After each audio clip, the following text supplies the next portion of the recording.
दो है जी, ये भी बड़ा माकूल सवाल है। देखो, मैं आपके ज़हन साजी के लिए सवाल भी ऐसे ही चुनता हूं कि आप सहाबा सहाबा का नारा लगाते हैं, अहले बैत का नारा क्यों नहीं लगाते? ये तो मैंने बड़ा तवील अरसा पहले ये आवाज उठा दी थी कि सिर्फ हुब्बे सहाबा रहमतुल्लाह नहीं, हुब्बे सहाबा व अहले बैत रहमतुल्लाह, बुग़्ज़ सहाबा व अहले बैत लानतुल्लाह। अब हमारे यहां समझने की कमजोरी है। कोई अहले बैत रसूल का फर्द ऐसा बताओ जो पहले सहाबी ना हो। भाई पहले ईमान लाएगा, कलमा पढ़ेगा, सहाबी बनेगा, फिर है ना, वरना तो चच्चा तो अबू लहब भी है, ठीक है ना जी, अबू जहल भी है।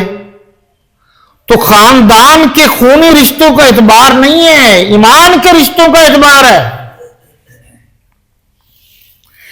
तो हमारे नजदीक अहले बैत और सहाबा अलग अलग नहीं है, लेकिन कुरान ने अहले बैत अज़वाजे मुतहरात को कहा है, तो हम अहले बैत का लफ्ज इसलिए मैंने बारहा अर्ज किया ताकि दुश्मन के पास कोई मौका, जगह, सुराख बाकी न रहे कि वो हमला कर सके। हम तो सहाबा की तारीफ भी करते हैं, अहले बैत की तारीफ भी करते हैं। हमारे बुजुर्गों के प्रोग्राम उठाकर देखें कि वो खत्म नबूवत की बात भी करते हैं, शान सहाबा की बात भी करते हैं, शान अहले बैत की बात भी करते हैं।